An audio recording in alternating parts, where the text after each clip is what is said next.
It's an interesting time for business. Tariff and trade policies are dynamic, supply chains are squeezed, and cash flow, it's tighter than ever. If your business can't adapt in real time, you are in a little bit of hurt. So how do you get full visibility and adapt in real time? Over 42,000 businesses trust NetSuite by Oracle, your AI-powered business management suite. It brings accounting, financial management, inventory, and HR all under one roof. NetSuite is the #1 cloud ERP for a reason. It's your single source of truth, giving you the data and control you need to move quickly. Real-time forecasting helps you move into the future with confidence, and with AI built in, you can automate the busy work and focus on strategy. NetSuite helps you see what's stuck, what it's costing you, and how to pivot fast. If I were running a business with a lot of moving parts, I'd use NetSuite for full control over everything. Tame the chaos with NetSuite. If your revenues are at least in the 7 figures, download the free ebook, Navigating Global Trade, 3 Insights for Leaders at netsuite.com/SPI. That's netsuite.com/SPI. The perfect product launch. It's the goal for every brand marketer. High heat, fast sellout, and fans posting recipes like trophies. What do Sydney Sweeney's soap drop, Taylor Swift's tickets, and your next launch have in common? Well, they're not bought, they're bragged about. Fanfare turns your drop into a moment. Fanfare cues real fans, blocks bots, and builds launch experiences worth screenshotting. Want hype without the heartbreak? Get Fanfare's 5-step hype drop playbook with our proven success formula and make your next launch unforgettable at fanfare.io/playbook. Again, fanfare.io/playbook. I think building in public, which obviously you know all about, it's what you've done your whole career, and sharing that stuff along the way. Kickstarter kind of brings people in, and it's like it allows people to be part of something and instead of just purchasing. It's not just transactional. They get to see the process. Those are the early adopters, the super fans, the people that are like, yeah, I want to be part of it. I want to help Jeff make this thing. So Kickstarter still has that I don't think within our own website we could do something similar, but it wouldn't have the same ripple effect outside of our audience. You're listening to our special guest, Jeff Sheldon from ugmonk.com. He's actually been on the show before in session 285, talking about how he sort of accidentally fell into entrepreneurship as a designer. And back then, he was known for creating these really amazing designs and having a message like on a t-shirt, not a message like a text message or something like that, but a piece of art that meant something, a minimalist design that people could get behind. And it was very successful. And he's since branched off to a different leg in the world of physical products. And we're talking things that get launched on Kickstarter, desk organizers. He's had some very successful campaigns behind it. And I'm here to dig deep into that. How does that work? What are the things to look out for? I know a lot of you might have some physical product ideas behind you and inside of that brain, and you want to know what it might take to actually do this. Is it easy? Is it hard? How hard? What are the things you need to worry about? What are some pros and cons?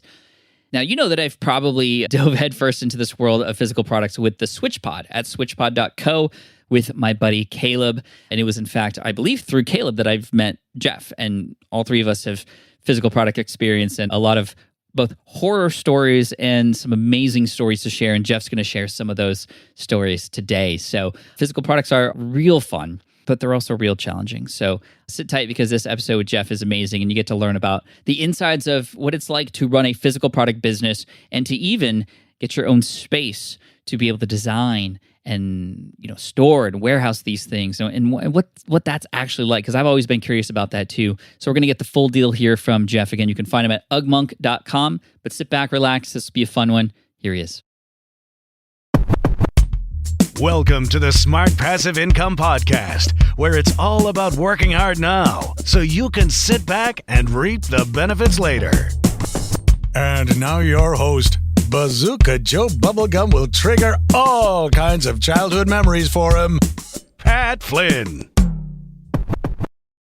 Running a business means legal questions are inevitable.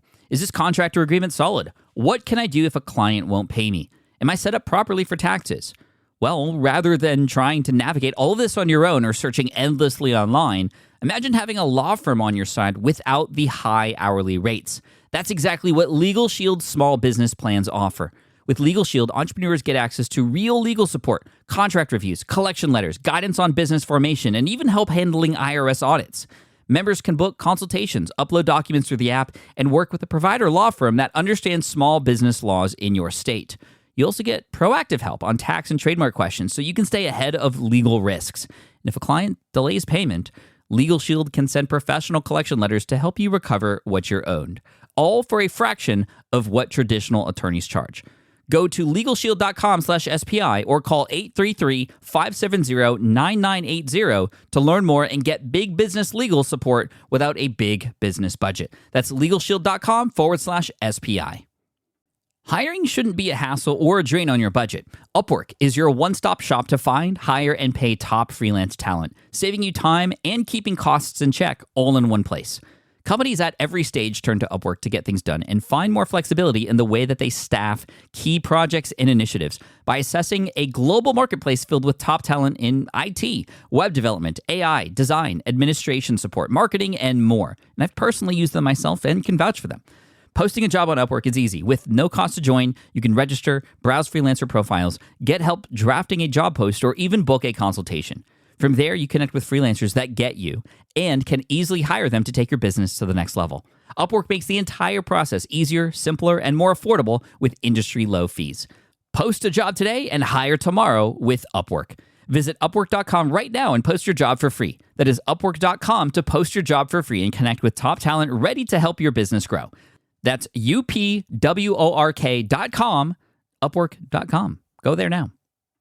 Hey, Jeff, welcome back to Smart Passive Income. Thanks for joining me today. Yeah, thanks for having me back on. You know, UGMonk's been a really cool brand that I've seen evolve over time. We're going to talk today about how you are evolving and what new challenges that's opening up. But I also know that there's some new products coming out, and I definitely want to make sure people know about this up front here. Probably talked about it in the intro as well, but your Gather product, which is on Kickstarter right now, is this incredible sort of workspace desk solution, modular design. And I got my hands on one, and I want to thank you for sending me one.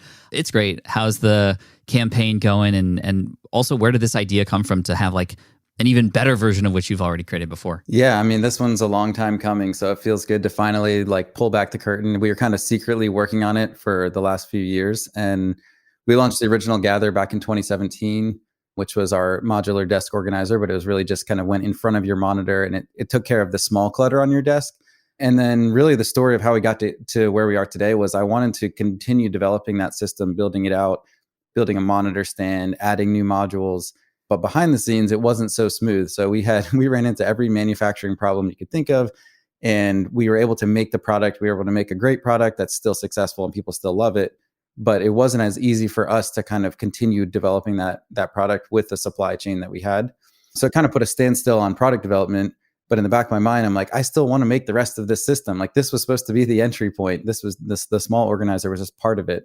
We kind of were going back and forth trying to figure that out. And that led us to the new Gather collection, which is much more expansive, and it takes over your whole desk for as little or as much as you want. And it is kind of the vision is finally realized that I had originally. So yeah, we can get into that stuff, but it sent us back to figuring out how to manufacture things locally.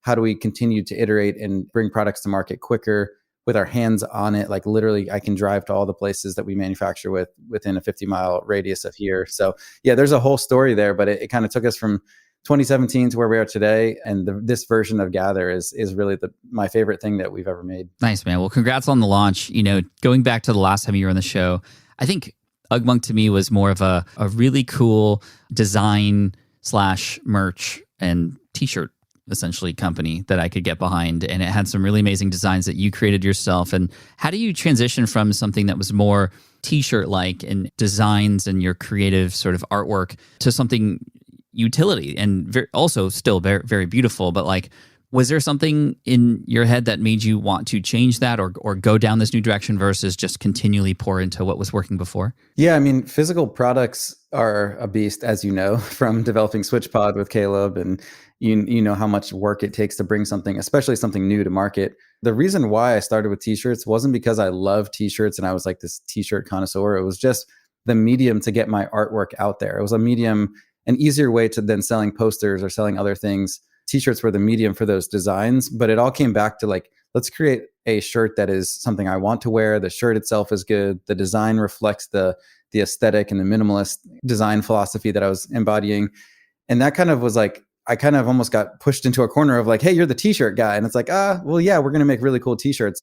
But I always saw UGMonk as something bigger than that, and something that had this more, I don't want to say philosophical, but it had a meaning behind it of like less but better, the Dieter Rams-esque principles. And that can translate from shirts to now workspace, desk organization, analog productivity, all of these different things, but still applying those same principles of like, let's make something that's designed really well and functions as good as it looks. Yeah. Oh, and I forgot about the analog product that you came out with. That was a major success too. And I also know that based on some recent tweets that you've had some copycats in the space, which is very common in physical products as well. And we'll definitely get into that. But for the person listening who is curious about getting into physical products and manufacturing, whether it's selling on Kickstarter, Shopify, or a combination of both or whatever, what tips would you have for somebody who's just right at the beginning of that thought process? And like, is it worth going down? Oh man, it's tough. It's going to cost you more money and more time than you ever imagined, especially if you're really, inventing a product, bringing a product to life that's not just literally printing on a poster or printing on a shirt. The amount of cost and decisions you have to make along the way for every little detail, it just adds up. The new Gather collection we've been working on for 2.5 years. It's like, which feels like eternity, especially in internet age, right? Like where we're like, we need stuff fast. We want to show people, we want to get it out. And I think we're still refining things. And my goal is really, again, this is just the start of the new system. But if you want to get into physical products, there's a lot more than just what it probably looks like. We get to see the tip of the iceberg, but all of the things below the surface that go into making a physical product are the non-sexy things. It's like working through finding manufacturers, finding relationships, pricing, sampling, figuring out all the stuff that you just didn't think would even have to be thought about. I think physical products are the most rewarding thing to make. And that's just me. Like I love being able to hold the thing that I had a vision for years ago in my head, and I can manifest that into something tangible. But it comes along with all the shipping headaches and the customer service and the lost packages. And like, it's not as easy as just like pushing out a digital update to something. So it's, I don't know. I think sometimes the people that make physical products are some of the crazy ones that they love it. We love it we love the process of making it as much as anything. So it's definitely not the quickest way to make money.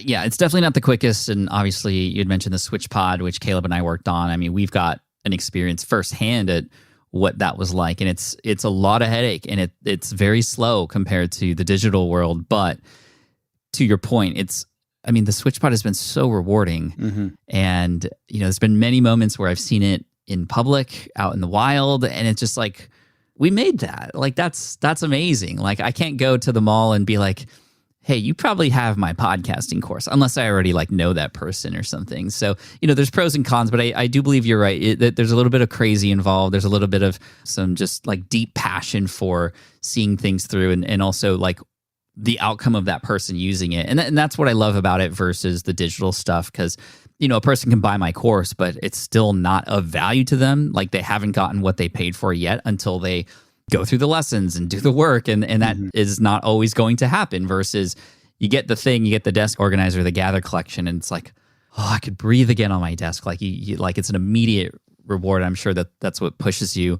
What were some of the other challenges that you faced specifically with this one? You said there was a lot of supply chain issues, and I know the timing was interesting, probably development during the pandemic. Like, how did all that go down, and how did that affect the progress? Yeah, I think we thought we were further ahead initially than we were. So the way we approached this was, I worked with an industrial designer named Jack Marple, phenomenally talented designer, and really helped me kind of go back to the drawing board and think about how can we redesign Gather from the ground up within the constraints of, can we manufacture it domestically, or at least in North America, for more control and just that flexibility of like being able to go to the factories, go to the manufacturers.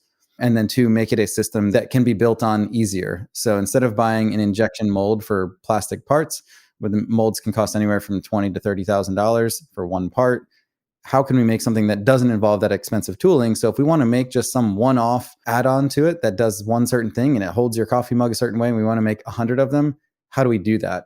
And that's kind of how we arrived at the materials and the manufacturers and everything we are working with for this collection. But the funny thing is, so I'm here in Downingtown, Pennsylvania, not too far from Lancaster, Pennsylvania, which is a very large Amish and Mennonite population. We have incredible craftsmen and woodworkers literally like right under our nose. So we started talking to factories and trying to find partners to work with, and eventually led us to like making the circle so small that we were like, we have all of this right here. Like, we have generational craftsmen that build phenomenal furniture and exactly what we want Gather to be. And it was just a matter of getting connected with them. So through a mutual friend, I was able to connect with some of these different suppliers and manufacturers. And we were able to slowly build this relationships of like, okay, let's make this product. We're going to use steel. We're going to do powder coating. We're going to build it out of solid wood. And each part meant finding a new manufacturer. So rather than it all cycling through one manufacturer and they outsource, we're literally working with 6 or 7 different manufacturers directly here in Pennsylvania to figure out each part, like somebody for magnets, somebody for the powder coating, someone for the wood. That was a challenge. I think we thought it would fall into place easier. And some of our initial quotes were like, wow, we can make this here and it's not too expensive. We got the samples back and it was like, okay, they don't know what we're talking about. And we had to keep working our way up the chain to find kind of more and more premium, more and more care that was put into the product till we arrived with the supply chain that we have now. But it's been interesting. I mean, I love the learning process, going to these places, like standing in a wood shop covered in sawdust, talking to the people behind the saw, behind the CNC machine. And I think to me, again, that's so rewarding because I'm like literally looking over their shoulder and helping them see the vision come to life versus just waiting for a sample to show up. So it's been a journey. It feels like more than 2.5 years sometimes. That's really cool that you have that access though. I remember when developing the switch pod, it would take weeks or even months to get a sample back or to communicate a change because we manufactured in China because that's all we could afford for the price point that we wanted to offer. Caleb went to China to go to the factories to make sure it was coming out the way it was supposed to. And he caught some really important things that if we didn't catch, it would have been a lot of lost money. So I'm glad that he did that, but it would have been so much easier if it was all in town. However, we explored that option as well. And the price to produce the SwitchPod would have been 3-4 times more if we had manufactured in the US to cover those costs. And so, how do you determine the particular market segment that you're going for? Because I would imagine that with higher quality material and built in the US, you're going to charge a little bit more versus other people might go into this saying, I want to generate an income through the wide reach of this, which means it's not going to be going to a premium market. It's going to be going to more of a mass consumer market, if you will. But then the quality's, what's your thinking behind the decisions you made to do what you did and go up market with this? Yeah, it's definitely a challenge to do it this way. And I think there's a reason why most people don't manufacture in the US. They're not doing it the way we're doing it. On one side of me, it's like I felt like I had no other option. And this comes from like the design purist in me, where I want to see this product the absolute best it can be to every little detail. And, then the business side of my brain is kind of like, well, that's going to be crazy. That's too expensive. And we kind of had to be okay with leaving the mass market off the table. Like this is not really we're not trying to compete with Target on this. We're never going to compete with Staples or Office Max on Amazon Basics. But I wanted to make something that I felt really proud of, that is the nicest thing with the nicest materials, that is down to every detail that I want. And that's a challenge with pricing. And we're going to see that. Like, we're going to see this isn't just going to fly off the shelf, hundreds of thousands of units. But the people that appreciate that quality, the people that understand the made in the US and they're willing to pay for that, they're going to have it on their desk and they'll be like, yeah, I'm really proud of this. They understand that the same way that, a high-end guitar body or anything really that's assembled and made in a small batch craft-like process, there's an appreciation for that. A pair of shoes that's really well made. So yeah, it's a little bit of a like, hey, we're okay ignoring. We will never be on Amazon with this product. So from a business side, you might be like, well, there's a huge market there, and there is. But at least for now, like I'd rather see this vision come to life and then continue building deeper, like the depth into this system, than trying to go wide. That's not a right or a wrong. I think that's just like me as a person. Like I get the reward from this versus trying to scale it. And other people are like, dude, you could scale this. So yes, there's tension there. I love the decision to build it in the way that you did, with the idea that, there could be more add-ons down the road, right? And we sort of thought about this with SwitchPod. There was ball heads and adapters for phones, and like we put in little screw areas so that you can add other accessories and whatnot. But to develop a system like from scratch so that you can continue to evolve it over time and meet people's needs as they come with your customers is fantastic. I think that's really smart. When it comes to the launch of this, I'm curious, and I'm asking for myself and for Caleb as well. You launched the new Gather on Kickstarter. You've previously launched products on Kickstarter very successfully, but I know that, for example, with us, we launched on Kickstarter. We have thousands of backers. We have an email list that's continued to grow. More and more people are buying on Shopify. So we have a big list, and we'd be able to launch something on our own platform. And that is an option versus going with Kickstarter, where you're sharing some of those funds with Kickstarter. What's your thought process for going back to Kickstarter to do another launch? I'm curious. Yeah, my perspective has changed a little bit. I think after doing this is our third Kickstarter. I think the market has changed a little bit, and I think where we're at has changed a little bit. But my idea of Kickstarter is the main reason is product validation. So you might be like, well, this is a home run. Of course you're going to make this. Yes and no. You never know that. And you don't know which parts of a product like this with a lot of different parts are going to actually connect with people. So I wouldn't say this is an automatic, like, let's just make 10,000 units and we're going to sell them. It does actually show that product market validation, and you're able to get feedback along the way before you make the product. That's true. And then the second part is funding. So like I guess technically we could take pre-orders on our site, but Kickstarter has more of like this pre-order trust built in, that to actually fund a product like this, we're a small studio. Like we're not able to just throw millions of dollars around putting it into inventory that we may or may not sell. So we do actually need the funds to make this production run happen. And it's kind of like that validation and from the finance side, getting those pre-orders does help us bring a product to market. On the flip side, I think building in public, which obviously you know all about, it's what you've done your whole career, and sharing that stuff along the way, Kickstarter kind of brings people in, and it's like, it allows people to be part of something, and instead of just purchasing. It's not just transactional. They get to see the process. Those are the early adopters, the super fans, the people that are like, yeah, I want to be part of it. I want to help Jeff make this thing. So Kickstarter still has that I don't think within our own website, we could do something similar, but it wouldn't have the same ripple effect outside of our audience. Actually, that's a really, really good point. The sort of work in public position that you could take on Kickstarter is really, really strong. And like you said, like the different pledge levels, which are, it's just very easy to set up in that way to reward those who want to continue to help you even further. And so, okay, I like that a lot. That's really helpful. And I think it helps others who may be thinking about going on to Kickstarter and such. Maybe I can ask you for a couple tips for those who are interested in working on Kickstarter. Do you have any big findings after now 3 launches that you know are must-haves or mandatory for doing a good campaign? Yeah, well, I guess the downsides or the cons I didn't really list there is that I do think the platform itself has lost a lot of its kind of luster, and a product like this to launch on Kickstarter gets actually a little bit confusing because there's a lot of moving parts. So like when it's one SKU and it was analog, it's pretty easy. SwitchPod, pretty easy. It's not built to like build your own custom kit, customize anything, add-ons. It's still pretty limited in the sense of like the technology behind it, that we're feeling like a little, maybe this wasn't the right move. Maybe we kind of like put ourselves like there's not all those options. It's not readily obvious like how you add something to your pledge. So I think there's a little bit of that. And I think people are just overall jaded on Kickstarter. Not that it's done, not that the platform is done, but there's been a lot of people burnt by Kickstarters that never delivered, or they got the product and it was crap. And it was like, they were promised all these things. They waited 2 years and they got it.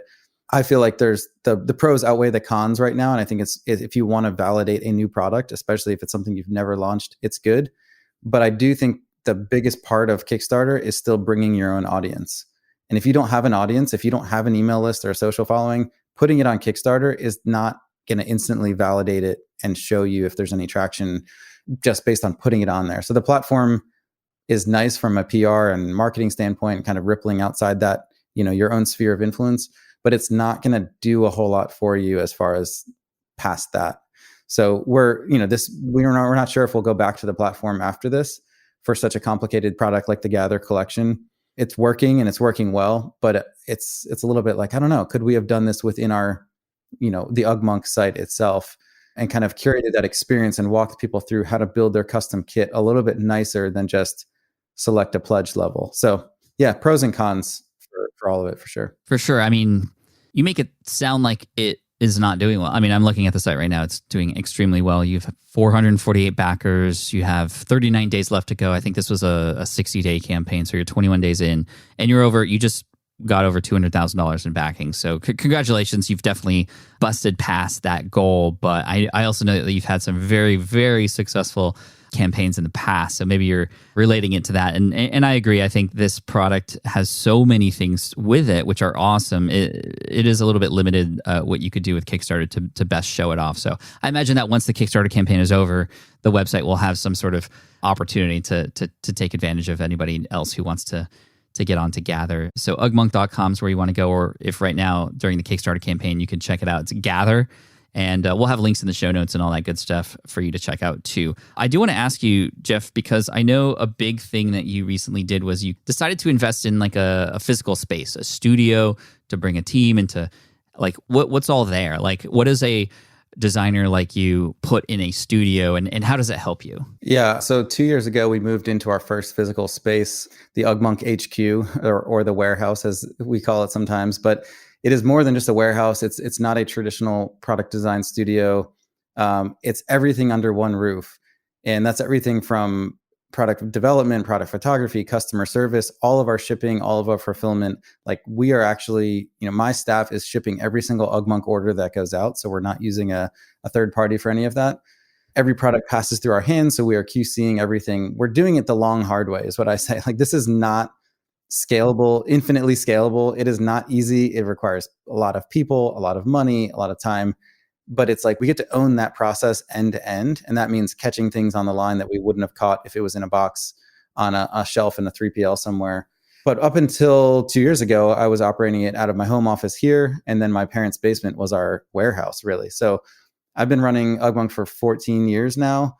And most of that time was a home-based type business. So now it feels like we're growing up and we moved into this space and so much has happened. And while everyone has kind of gone remote during the pandemic, we've gone the opposite way. And because we have these in-person meetings and kind of just these collisions throughout the day, product ideas come up. We're able to work on things faster. We're able to collaborate in ways that we wouldn't have before. And it was mostly just me before. So now I have a few employees that are there in the warehouse, collaborating, shooting photos, working on marketing stuff. Like we're all doing it together. So to me, it's like, I know that everyone's kind of like going remote, but for a physical product design studio, there's like nothing better than being in the room, handing someone a prototype. Hey, look at this, let's work on it. And that collaborative experience that's just so hard to replicate on a Zoom call. Was that a large investment to get a hold of a place like that? And if you don't mind sharing, or even ballpark, like what would it take to get a space like that? It obviously depends on where in the world or where in the US you might be living, as far as how much that might cost. But was that a big investment? Feeling like, well, I don't know if this is the right thing, or if it's, or like, I'm just curious about the mindset of that and the money involved potentially. We had debated about getting like storage space or warehouse space for years and kind of looked at it. And then it would always be like, let's just keep using our parents' basement. And, they're not charging us rent. We cut back and forth. So it wasn't like we just jumped out of nowhere, but we felt the need that like the business with analog specifically, we had so many of these analog card holders and so much inventory to actually like ship. We needed more space than a basement. And that kind of pushed us to get this space. As far as cost goes, yeah, it depends on where you live. So where you are, it's probably going to be a lot more than where I am in the suburbs of Pennsylvania. I couldn't do what I do if I was in New York City or Los Angeles or, San Francisco to have this amount of space. Like to open a studio in downtown Brooklyn or something would be probably 10x the cost. Yeah. So one of the benefits of being in the suburbs in Pennsylvania, apart from being near all of these woodworkers and metal workers, is that we can have a space and it's not going to like be that expense is not the thing that's like, oh no, how are we going to make rent this month? But going from nothing to that has certainly been a big jump. So yeah, I think I don't know. I think just having a dedicated spot for all of Ugmonk to function has been helpful, not only as a business, but for me mentally. Like I used to be here and my young kids are running around and it's like that, when am I a dad? When am I a business owner? And just having that mental separation, it's going back to actually commuting in. I drive, 10, 12 minutes to work and then I come home, has been super freeing for me personally. So I think there's more benefits than just physically like, oh, you have a space now. It's like, it's created a lifestyle change. That's great. Yeah. I mean, I had once had a small video studio here in San Diego. I eventually moved out of it because somebody had robbed it and that just wasn't good. So I moved back my workspace into my house and, it was nice to have that. Even just, it was like a 5-minute drive for me. And that just mentally got me checked into work and I could go in there and focus on that. There were no distractions. And then coming out of it, I could check out mentally. And that's probably what you're experiencing right now. I'm curious, before when you were working at home and you had, the warehouse and, the basement or whatever, what was allowing you to stay focused during that time? I'm asking for the people who don't have that studio yet, who are still worried about time management and, balancing life and work? Let's see, noise canceling headphones and this card right here. I think I struggled with it. Analog, right? Pre-kids, working from home, quiet house. My wife was at work, really easy, loved it. People would be like, wouldn't you get lonely? I'm like, no, like I get so much done. I can get in my head. I can really get deep work done. Post kids, it was always a challenge. And I think the flexibility of it was great. So I get to be around my kids a lot, help out when they were babies. And there's so many pros of that too. So I'm not saying like everyone needs to go get a studio, but I do think after a while, it's like, how do I blend these two things and balance them? The impossible balance of work life that never happens because no one's actually found that yet. It, like having a separate space gave me a clear distinction, and it kind of allowed me to like I said, switch hats when I walk through the door. And it's still hard because you and I, we're always thinking about our businesses. We're thinking about different things. It's like constant. So I don't, totally shut it off. But when I was home, and if you're working from home, I mean, honestly, the biggest thing is literally I fill out that analog card every single day. And if I don't fill out a card and I just sit down and start working out of my inbox, it's like 2:00 before the time I'm like, wait, what am I doing? I'm just like reacting to things. So that card and the whole card system, and the reason why analog has struck a chord with people, and we continue to sell just thousands of them, and people are saying, man, this is the first thing that's ever worked for me, is just that simple habitual act of sitting down, thinking through the priorities, and saying, these are the 3 things I'm going to get done today, or these are the 5 things I'm going to work on, and trying to focus on just that. Like there's going to be kids running in the background. There's going to be dogs that need to get let out. There's all that stuff, but trying to like pull back to a simple, like tangible piece of paper is the thing that helped me to like push the ball, move the needle in the right direction. Yeah, everybody should definitely check out Analog. You can find it at ugmonk.com, UGMONK. I'm curious because that was a while ago that launched on Kickstarter, yet it's still selling. How are you still selling it? Are you running ads? What's the marketing like for products that kind of have graduated from Kickstarter now? Yeah, so this is the first product that we've seen ads really work effectively with, and we've tried them before on the original Gather. We tried them on the t-shirts, and I think, Analog, it's such a simple product, and people at first glance, they're like, it's just an index card. It's just a card holder. But I think it strikes a deeper chord, and there's a methodology to it. And there's a pain point that we all feel of scrolling endlessly on our phone or opening up a browser tab to check our, project management tool. And the next thing you know, there's like another notification. We all sense that. So I think it connected so well with people right now with distractions everywhere. It was actually in the pandemic when we launched it. So people were really juggling things like working from their kitchen table and trying to figure out, how do I sort through all the responsibilities? But Analog has struck a chord that it works well in an ad format where it catches your attention. Most likely you're scrolling on Instagram and you're like avoiding work. You see it. Yes, I need to be more productive. And it's all about making you a better person, right? Like we're buying things, at least with the hope of making ourselves better.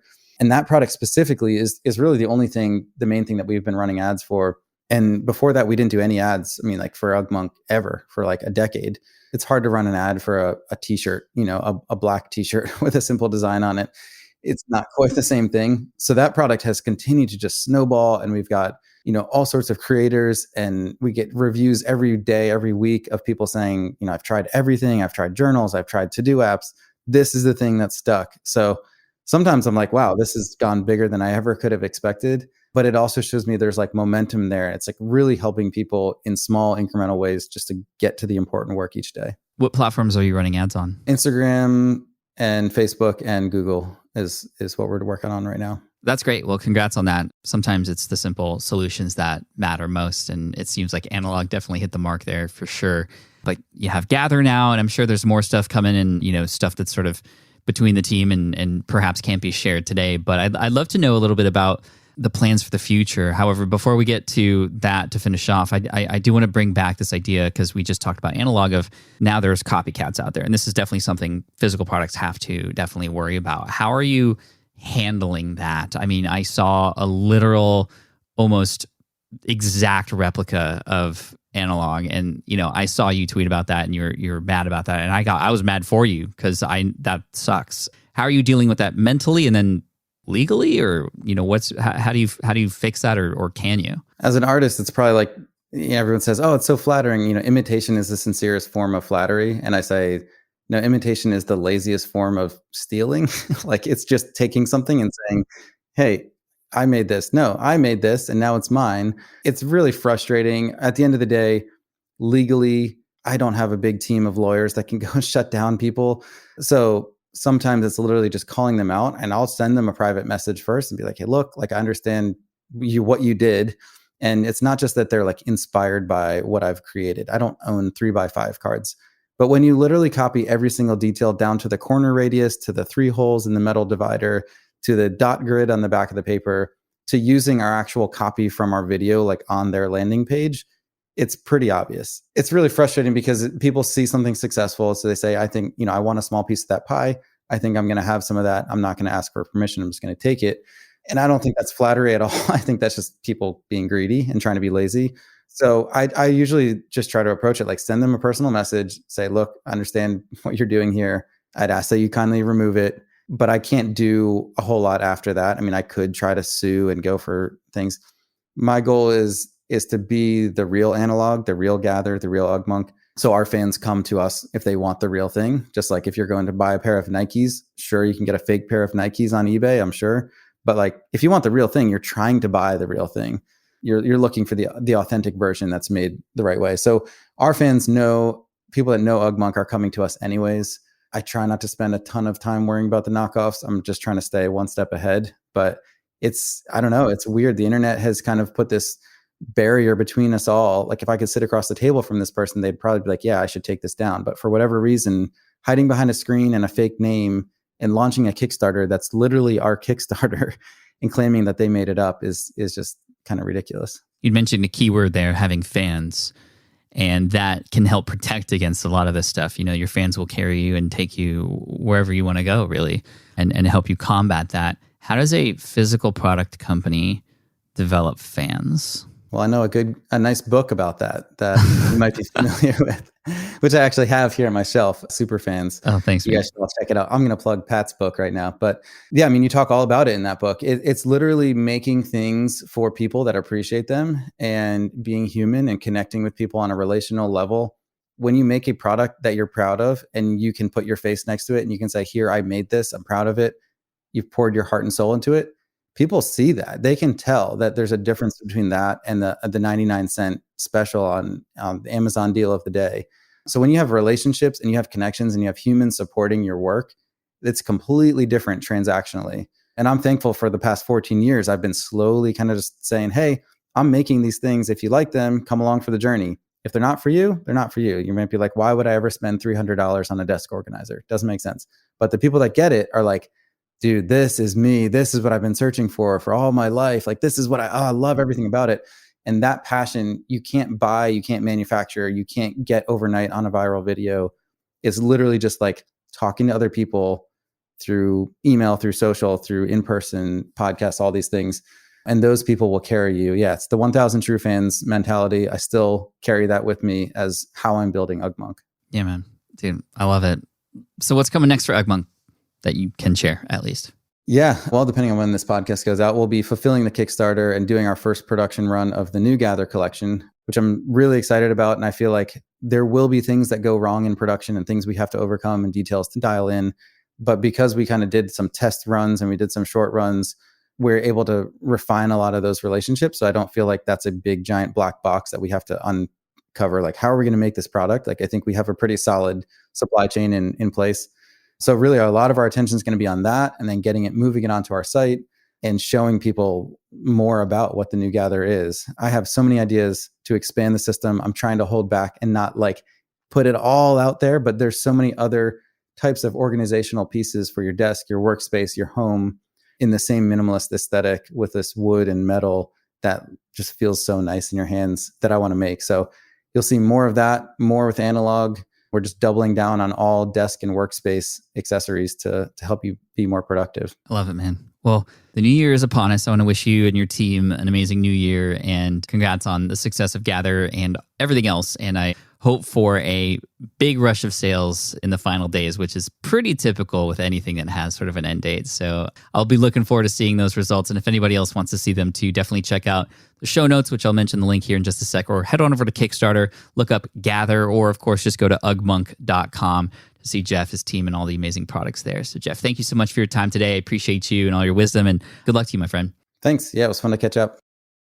All right. I hope you enjoyed that episode with Mr. Jeff Sheldon. Again, you can find him at UgMonk, and also check out the Gather whole line. Really, that's what it is. It's a line, and it's going to grow bigger. And I'm just super, super inspired by what he's doing. It makes me want to create another round of like a SwitchPod 2.0 of sorts, because just to see how many people are getting access to this and how many people are going to be delighted as soon as they open this up when it arrives at their place, it's going to be really cool. So thank you to you, Jeff, and thank you to you, the listener. And again, we'll have all the show notes and everything mentioned over at the blog at smartpassiveincome.com/session639. Again, smartpassiveincome.com/session639. And again, look out for Gather on Kickstarter. At the time of this recording, it's well over $200,000, and it's probably going to climb much higher, especially in those last few days. So I'll definitely be keeping an eye on this. And I got a Gather right here in front of me that I use as well to organize my desk, and it's absolutely fantastic. So thank you. I appreciate you, and I look forward to serving you in the next episodes of the Smart Passive Income Podcast. Cheers. I appreciate you. Bye now. Thanks for listening to the Smart Passive Income Podcast at smartpassiveincome.com. I'm your host, Pat Flynn. Our senior producer is David Grabowski. Our series producer is Paul Gregoris. And our executive producer is Matt Garland. Sound editing by Duncan Brown. The Smart Passive Income Podcast is a production of SPI Media. We'll catch you in the next session.